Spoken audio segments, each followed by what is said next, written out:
Salut à tous. Alors, seconde vidéo concernant la mise à jour qui arrive. C'est encore du spoil, exactement comme la dernière vidéo. D'ailleurs, elles sont complémentaires, donc si vous n'avez pas vu l'ancienne vidéo, n'hésitez pas tout simplement à aller la voir. Je tiens à vous remercier pour l'accueil sur cette vidéo. Vous avez été nombreux à nous renvoyer vos retours et à nous féliciter pour le travail. Alors, encore merci. Et si vous voulez nous aider un petit peu, n'hésitez pas à liker les vidéos et à commenter si vous avez des questions. Ça va grandement nous aider. Alors, petit disclaimer encore une fois, tout ce qu'on va voir dans cette vidéo est en cours de développement. Ça risque de changer plus ou moins pour d'ici la semaine prochaine, mais ça vous donnera déjà un aperçu. Alors dans cette vidéo, on va se focus sur deux choses. La première chose, c'est que vous nous avez demandé un exemple de comment modifier par exemple ces points de vie. Alors ici, je reprends à l'endroit où on était la dernière fois. J'avais une fiche de personnage Donjons et Dragons, alors, un aperçu on va dire, il n'y a pas encore tout. Et j'avais rajouté un champ de type note. Et on avait déjà des champs, notamment la vie, les modificateurs, etc. Donc la vie, on voyait qu'elle s'affichait ici, parce que le champ était mis en avant. Si je clique dessus, j'arrive sur ma fiche de personnage. Et en fait, pour changer, c'est hyper simple. Vous avez juste à cliquer sur la vie et là, vous avez le rapport de vie. Donc ça, c'est la vie max et ça, c'est la vie en cours. Et si par exemple, je mets 50 points de vie, je save et voilà, la vie est changée. La vie a changé. Voilà, c'est aussi simple que ça. Et pour toutes les modifications dans une fiche de personnage, ça prendra une seconde grand maximum, que ce soit sur téléphone ou sur ordinateur. Parce que sur téléphone, on aura cette icône et ça sera la même chose. Donc là, si je veux remonter ma vie, je fais ça et voilà. Bon, ça c'était le petit apéritif pour la vidéo. Maintenant, on va parler de la grosse surprise qui n'était à la base pas prévue pour les fiches de personnages, mais on s'est dit que ça jointait parfaitement avec notre vision des fiches de personnages qu'on voulait sur le web. Et il y a toujours un énorme problème quand on gère des fiches de personnages, que ce soit sur papier ou sur le web, c'est l'inventaire. L'inventaire, les cartes globalement. Alors quand je dis cartes, c'est toutes ces données qui peuvent être transposées sous forme de cartes. Dans Donjons et Dragons, ils l'ont bien fait avec les sorts notamment, mais on pourrait imaginer que tous les équipements sont des cartes, que voilà, tout un tas de données peut se transformer en cartes. Et c'est pour ça qu'on a commencé à réfléchir sur un système de cartes qui serait assez flexible pour permettre de simuler un système d'inventaire, un système de sorts, un système d'équipement. Et on est arrivé au terme de son développement. Encore une fois, il y a quelques petits soucis encore, mais pour la semaine prochaine, tout sera réglé. Et je vais vous présenter ça. Alors, je vais aller éditer ma fiche de personnage parce que pour le moment, nous n'avons pas de système d'équipement dans la fiche de personnage. Donc, je vais aller éditer ma fiche pour ajouter une section que je vais diviser en deux colonnes, une à gauche et une grosse à droite. Donc, celle de gauche, ça va être mes équipements. Et celle de droite, on va dire que c'est l'inventaire. Ok. Donc dans les équipements, je vais rajouter, pour le moment, on va se contenter de ça, un champ carte unique.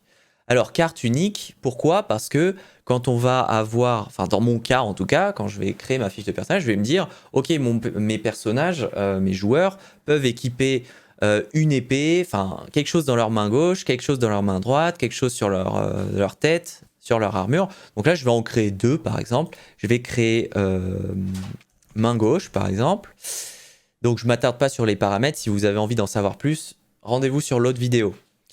Et je vais créer par exemple armure. Armure ou body comme vous voulez. Et je sauvegarde. Donc là j'ai mes deux champs. Et à droite du coup je vais créer un champ card avec un S. Et c'est là où on va mettre en fait tout notre inventaire.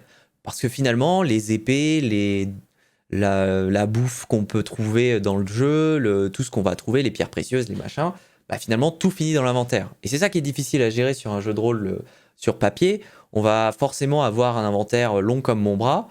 À déplacer, ça va être compliqué. Et on va voir comment ça va se passer sur minimal. Donc ça, je vais juste le réappeler inventaire. Je ne fais pas dans l'exotisme. Et donc là, voilà, j'ai un champ inventaire qui vient d'apparaître. Donc je vais sauvegarder ma fiche de personnage et on va aller voir du point de vue joueur ce que ça donne. Bien évidemment, tous ces champs que je viens de créer, donc les champs équipement, enfin les champs card et card avec un S, permettent d'être, bénéficient du système de permission qu'on a vu dans la dernière vidéo. Alors, je vais aller sur ma fiche de personnage et là je vois que j'ai bien mes nouveaux champs cartes qui sont apparus.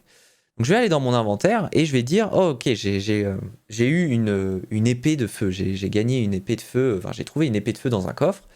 Donc le maître du jeu, souvent c'est lui qui va aller gérer ça, mais il va créer l'équipement. Épée de feu. Donc on a une petite description, si on a envie de mettre du lore, de mettre un background à cette épée, on peut. Une simple épée qui brûle. Voilà, hop.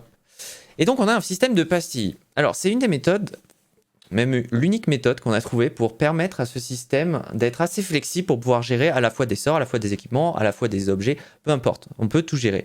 Et en fait ce système de pastilles va nous permettre de créer des sortes de petites pastilles qu'on a en bas, je vais vous montrer un petit peu après, mais qui vont nous permettre de détailler un peu les caractéristiques de l'objet, sans pour autant imposer un format de caractéristiques. C'est pour ça que ça nous permet de simuler à la fois des sorts, à la fois des objets. Donc là par exemple je vais dire que cette épée, elle fait des dégâts de feu.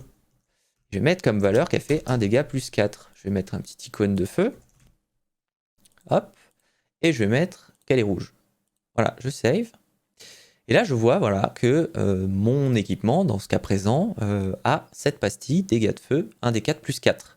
Bon, les joueurs de Donjons et Dragons reconnaîtront ce genre de symbole, mais sachez que ça peut fonctionner pour globalement tous les jeux de rôle. Et donc je vais dire qu'elle fait des dégâts tranchants. Donc type de dégâts, tranchant. Encore une fois, quelque chose qui est souvent utilisé par les joueurs de Donjons et Dragons. Hop, je vais mettre une épée. Voilà. Et on va laisser la couleur de base. Voilà, là j'ai 2 pastilles. Je pourrais en rajouter. Je pourrais rajouter la valeur monétaire par exemple. Faisons-le. Une estimation, je sais pas comment l'appeler, désolé, je suis pas inspiré. Je vais dire qu'elle coûte 10 PO, par exemple. On va aller chercher un symbole de monnaie et on va le mettre en jaune. Voilà.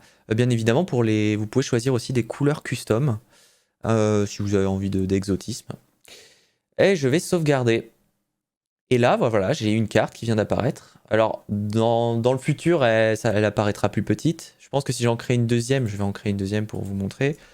Je vais aller plus vite sur celle-là. Armure simple. Une simple armure. Alors, la description est facultative. Hein. CA plus 1, on va dire. Je sais pas quelle icône. Au niveau des icônes, c'est vrai que là pour le moment on n'a que des icônes de grand public, on va dire. On travaillera très probablement rapidement sur notre propre bibliothèque d'icônes pour vous fournir des tas d'icônes qui sont beaucoup plus dédiées au jeu de rôle. Pour le moment on fait ça parce que ça prend un temps fou de créer tous ces icônes. Mais c'est vrai que dans le futur on prévoit de faire nos propres icônes pour vous permettre plus de réalisme dans le cadre du jeu de rôle. Donc on va mettre une couleur au pif et je vais sauvegarder. Et voilà, et donc là elle s'affiche à côté. Donc bien évidemment les symboles de cartes ici seront mis à jour de façon à ce qu'ils reviennent à la ligne. Tout ça c'est des petites finitions qu'on n'a pas encore faites, mais tout sera lisible, il n'y a pas de souci.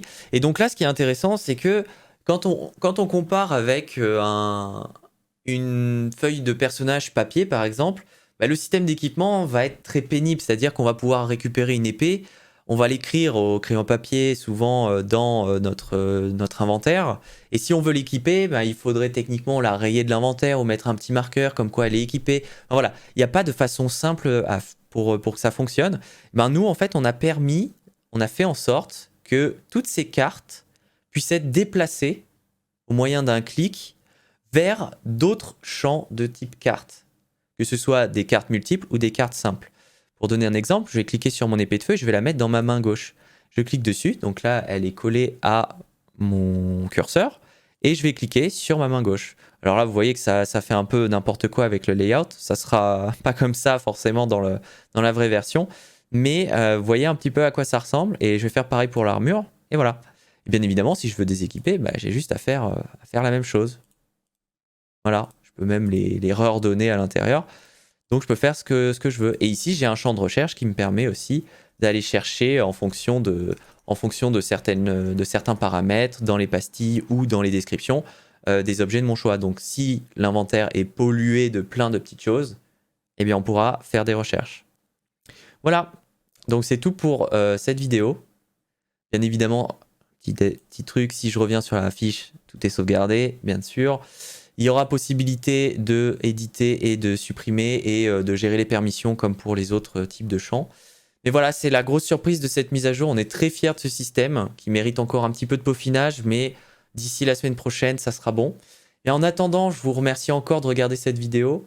N'hésitez pas à nous mettre un petit like, à vous abonner, ça coûte rien et nous, ça nous rapporte beaucoup, beaucoup, beaucoup. Donc, merci de votre soutien. Je vous souhaite un excellent roleplay et à mercredi 6 décembre pour la sortie de cette mise à jour.